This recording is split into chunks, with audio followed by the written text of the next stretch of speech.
Good evening and welcome back to our virtual Dominion Energy Jazz Cafe. We've got one new face to the program tonight. You'll recognize the others, minus a little bit of hair. But supporting our headliner tonight, let's welcome the Tony Mata Trio.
Hello, everybody.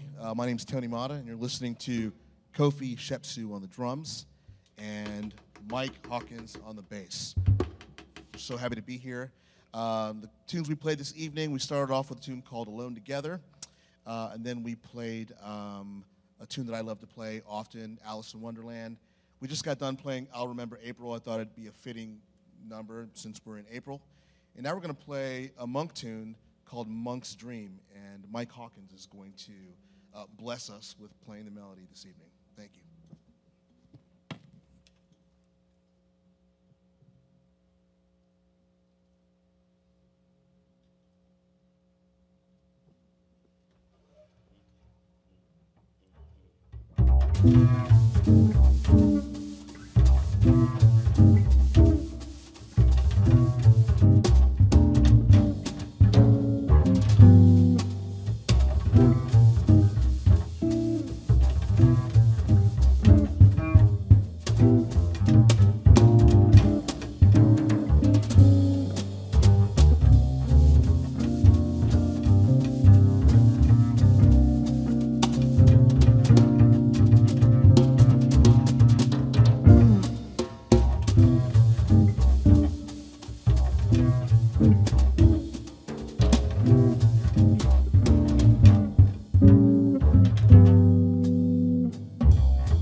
Well, Tony, thank you for that first set of music.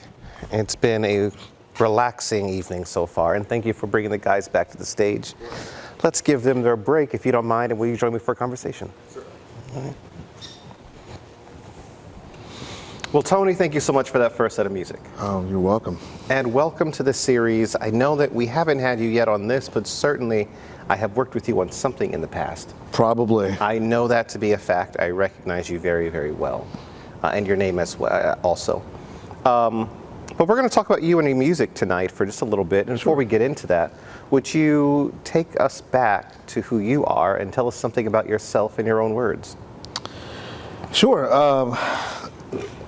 I'm 48 years old. I've been playing guitar for as long as I can remember. I've always loved music, and it's something that has sort of been with me since I was a kid. I can remember asking my parents for a guitar as early as maybe 6 or 7. Oh, wow. Of course, they're, no. You know, I ended up finally getting one. I studied guitar in school. I'm actually a public school teacher, a music teacher at a fine arts magnet school where I teach large ensemble guitar during the day, and it's something that I've just grown to love. It's a very unique job, and I've been doing it for 20 years now. So I breathe guitar. I love the instrument. I play guitar from morning till night, and it's just something that I'm just really passionate about. I love it. I dabble on a couple of other instruments, but I'm really a guitarist. That said, I still am very much a student of the instrument, and a student of the game, and a student of the music. I still feel like I have a lot of growing to do, and so that's really what drives me. I just want to become a master. I often think I can't wait till I'm good at what I do, but here's to that never happening. I always want to be learning something about something else. Yeah. Take us back to those years when you were just a knee baby developing your interest in music. What is it that really stuck with you that caused you to think in your young self, this is a passion I'm going to pursue? I think honestly, when it came to the guitar in general, people that were playing guitar back in those days always looked like they were having so much fun. And, I just said, gosh, I want to do that because, I started on violin. I even played the clarinet for a while. I did some percussion. I was just trying to find what it was that felt natural to me. But, listening to pop music growing up and, rock and roll bands and, later on, jazz, people just looked, they were having so much fun when they were playing guitar. It looked so much more fun than playing the clarinet. And so I certainly enjoyed myself. And so I think that's what drew me to the instrument, and I've been doing it ever since. I don't know how I look on tape, but I am having fun whether I look like it or not. So, but I think that's what it was. I mean, just people seem to be enjoying themselves. And then, as I, got older and learned about jazz music, and it was the communal aspect of that music that I really liked. They seemed to be operating with a heightened sense of things. I spent time doing rock music and being in blues bands and acoustic bands and all those things, but there's something about getting together with musicians and not knowing what the finish line looks like, but you're going to get there together. And I just love that. God, you're right about that. That rehearsal experience, to me, is the best part of it. I mean, I love my performance, but working it out with those other musicians is paramount for me. Right. To take me back, I want to go back in time one more time with you. These early guitarists you saw having fun, more fun than the clarinets. Right. It's like I was just thinking, I don't think I've ever seen a clarinet just rocking out on stage. I'm sure there's someone, but I haven't seen them. Who were these early guitarists that really made an impact on you? It ranged from some of these rock and roll bands of the 80s, the big hair bands, some of those guys. And then, my dad is not a musician, but he was a music lover. And he had a lot of records, and he had a lot of different types of music in the house. There was always music playing, and I would hear things. And so I got into guys like Robin Ford, and even before that, like Paul Butterfield, and then the blues guys like the Three Kings, Jimi Hendrix, of course, Clapton, and, you know, coupling that with whatever was popular when I was growing up, because back in those days, you know, the rock and roll band and the guitar, it was like kind of how it was done. Nowadays, the music is different. But when I was growing up, it was very much, you know, the rock and roll band, you know, and I just love that. So it really has been a lot of different guitarists. When I first started becoming interested in playing jazz and improvising, you know, of course, there's Wes Montgomery, who just had an ability to create a narrative that just could go on forever, and I just love that.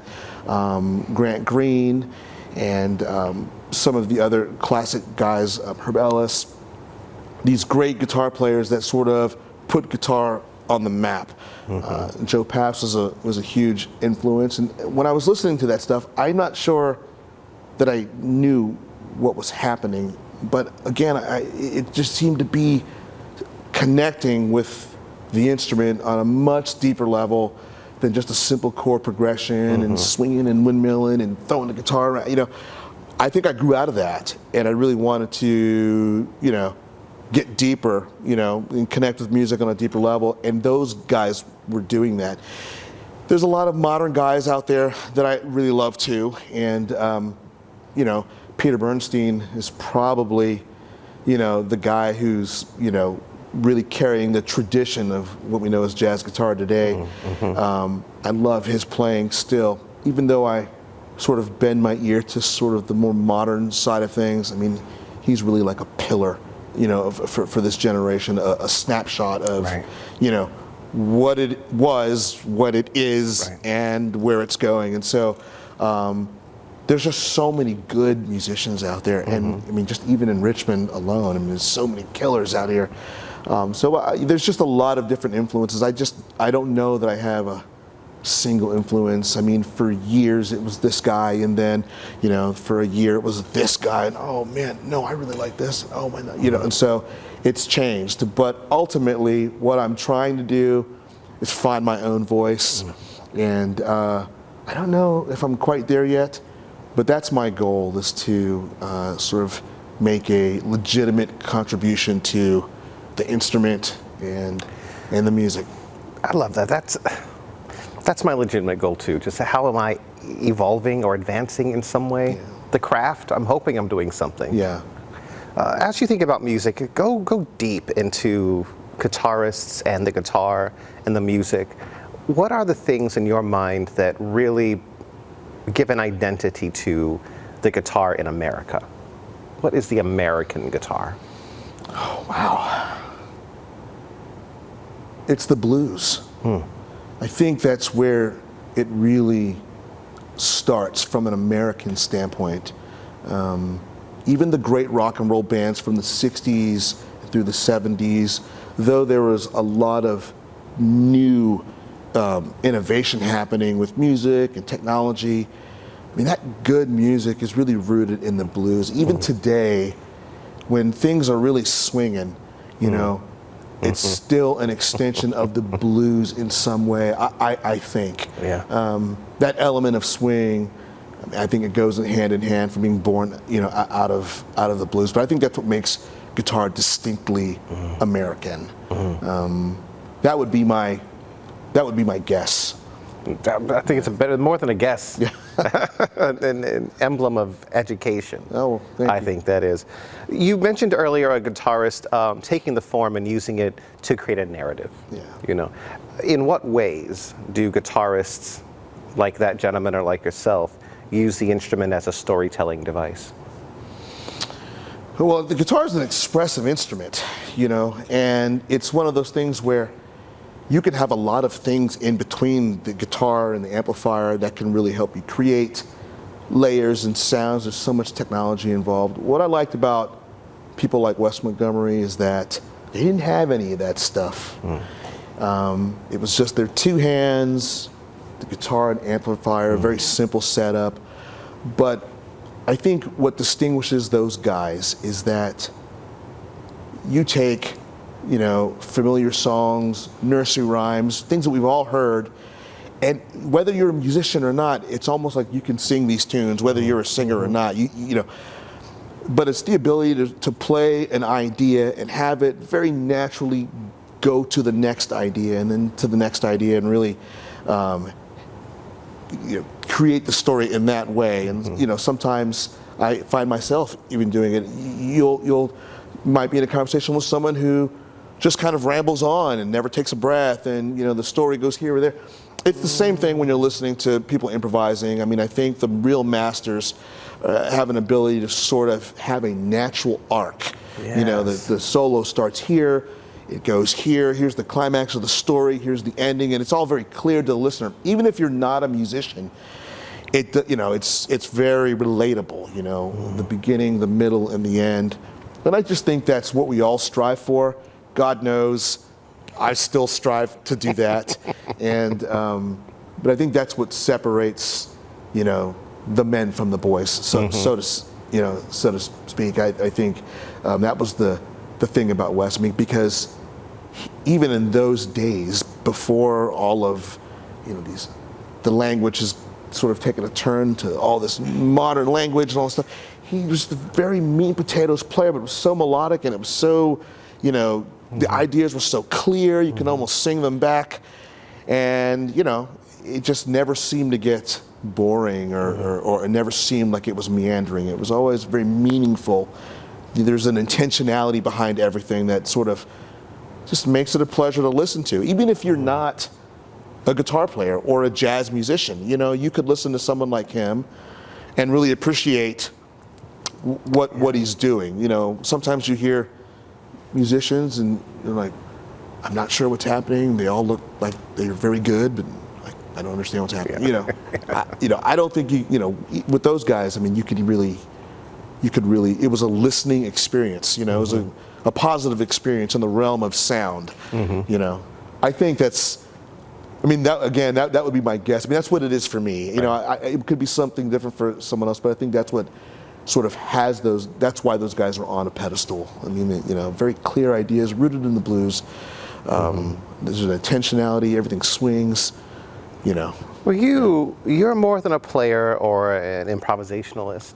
We're hearing some original tunes from you tonight. I wonder if your approach as a composer is anything like your approach to improvisation. Gosh, you know, I don't know.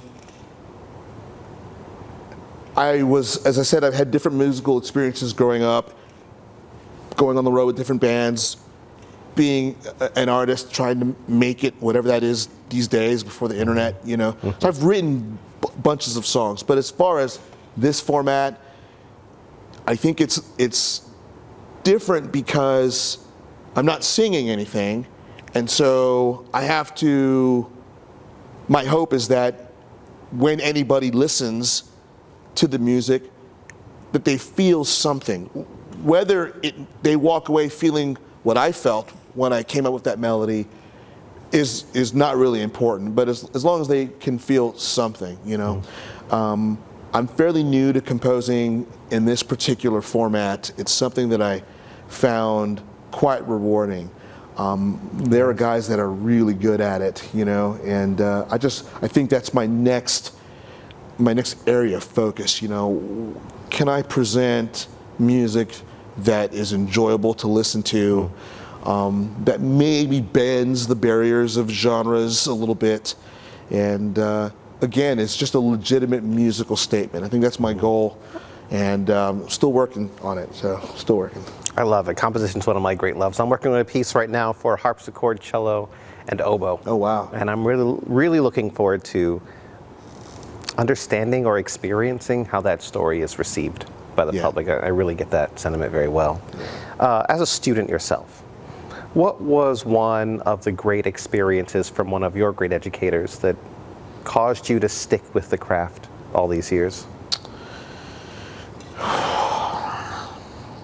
Let me think about that. I've had a lot of experiences. Some were not so great, you know. Yeah.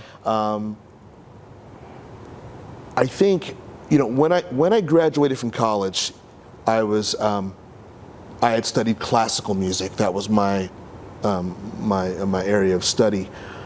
when I got out of college, I realized that oftentimes, I might offend some people here, I hope not, oftentimes what I found was that there was somebody who played a version of a well-known tune, and that became the version that you should do. The songs are hundreds of years old. Let's play them the same way for another 250 years. So when I finished doing that, I wanted to sort of move on, and as I said earlier, I wanted it to be a little bit more of an adventure. So what I started doing was, when I got out of school, I started reaching out to guitar players around New York and the tri-state area that were, that I considered to be influences and, whose voices I really admired. And what I found was that they were very accessible and very open, and I would make trips to New York. I did this for several years. I would just drive up there and I would take these lessons with these giants. But, they're just regular people. And what I found was that most of these people who play at like this level, they're like normal people. Yeah. And started going up there and then getting some affirmation for the things that I had worked on. Because for me, playing jazz music is a constant battle between grace and pride. And so the grace side of it is that, man, what's better than being in the moment, playing an instrument you love with people you admire and having other people hear it and really, really celebrate it. I mean, that's great. I mean, that's beautiful. But there's a prideful aspect of it that is not always so clean and even. Right. You're working on things, you're practicing, there's crippling self-doubt. You've worked on this stuff, man, you're gonna play it whether it fits the narrative or not. You're sticking in there because you want somebody to hear it and be like, yeah, man. And it's constant. Yeah. And so, just, those experiences, just going up to New York and having people that I really look up to, be honest and say, man, you sound good. Have you considered this or that? Or you're here because you want my opinion, and my opinion is this, and going back to those folks over a period of years, Peter Bernstein being one of them, and just, they were very honest. I mean, and I needed that. Yeah, I needed someone to say, you don't know this tune. You know what I mean? Of course, I would say, well, that's why I'm here, But, it's just having some affirmation from people that you look up to, I think meant more to me than getting a degree or a second degree in education. Just having someone who you really admire say, man, you've come a long way, or man, the last time you did this, things were a little wonky, and now you're sounding like you know what you want to do on that tune. I think that's what we're all striving for. It's just to be comfortable in our own skin and be free. And again, the two things, it's a battle, and if you can't balance those out, you'll never be free. I mean, what could be better? Validation than your heroes. What are your heroes telling you? You did a good job. Yeah, I mean, I'm with you on those are great. I mean, I drive home and be like, man, I didn't completely botch this tune this time while I was making the 6-hour drive. Kofi's back and forth from New York all the time, man. I'm too old to be doing that now, but it's just, but I remember doing that. And really, I don't know that it gets scarier than sitting in a room with, I don't want to name drop, but just people that you really look up to, and you've got a lot of money invested in these lessons because they ain't doing it for free. No. You know what I mean? And so it gets scarier, and you're going up there, you're making the trip, and it's always a thing. And so you want to be able to go over there and just survive. You know what I mean? And if you come out of that, with some kind of affirmation, that really means a lot, So I think those are the biggest things. I mean, I had great experiences in college.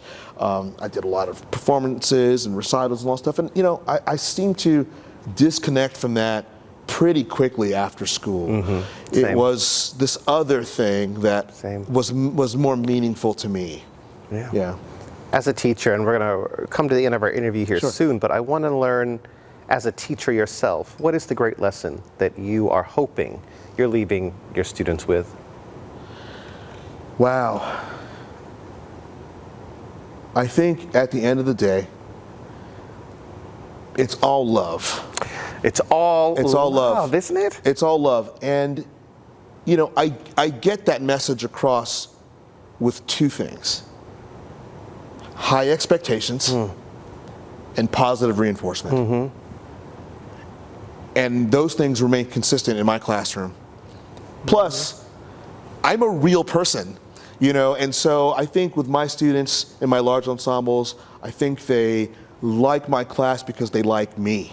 And, you know, I'm willing to be supportive and understand, you know, people are in different places in their trajectory, whether they end up taking the instrument seriously or not. So I think with those two things, you know, it's all love. You know, you don't have to be the next this or the next that, but, you know, to be able to play an instrument and really, you know, contribute to some kind of presentation of art, I just think it just doesn't happen enough, you know, and especially with guitar. I mean, it's such a fringe program. And I've got a lot of students. You know, I've been doing this gig for like over 20 years. Yeah. So it's a well-known program and people like it. But I really think that, you know, if you're not going to become an artist, then I want you to become an advocate for fine arts. And I think that at the end of the day is the big goal for me. Right. To create advocates, if not artists. Because either way you win. I love that. Either way you Creating a win. great artist, but if not, some support for those great artists. We need it. Beautiful. We do. I need it. We need it, man. Well, Tony, I enjoyed our chat, and I wish we had more time for it. We'll have to do it again. I know you'll be back on the stage anytime soon. Oh, anytime. I love it, man. For sure. Until then, we've got a second set from you. Are you ready to give it to us? I am. All right. Thank you very much, Tony. All right. Thank you.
We're going to play are tunes of mine. The first one is a tune that I recently recorded, and it's called Waltz in Three Colors.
Waltz in Three Colors. We're going to play another tune of mine. This is a ballad that I wrote called When the Soul Becomes Still.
Thank you very much. That was again called a tune called When the Soul Becomes Still.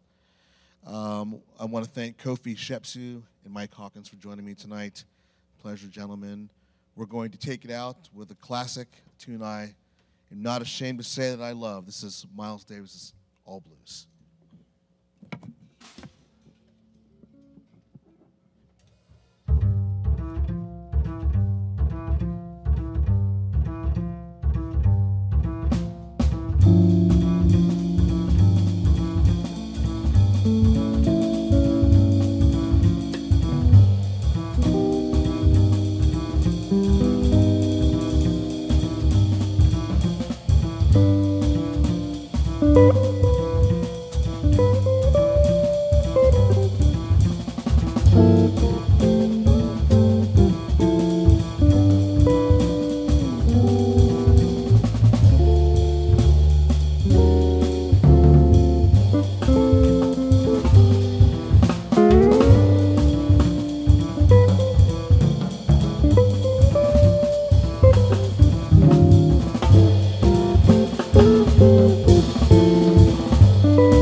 Tony, Mike, and Kofi, thank you for a night of music all at once, laid back and full of energy, especially right here from this rhythm section. These rhythms back here. Thank you, gentlemen, for that great music. To the Richmond Jazz Society, thank you for sending such great music to this stage yet again. To Dominion Energy for helping us to pay for it and to remember Tommy Productions, cameras in hand. We also thank Michael Hirsch behind those boards for the third time, I think, Michael. Welcome to the show. Those of you at home, thank you for loving with us. Thank you for listening to us, and thank you for learning from us. In Richmond, Virginia, at the Virginia Museum of Fine Arts from the Leslie Cheek Theater stage, this, with the Tony Mata Trio, has been our virtual Dominion Energy Jazz Cafe. I'm Robert Fennard. Good night.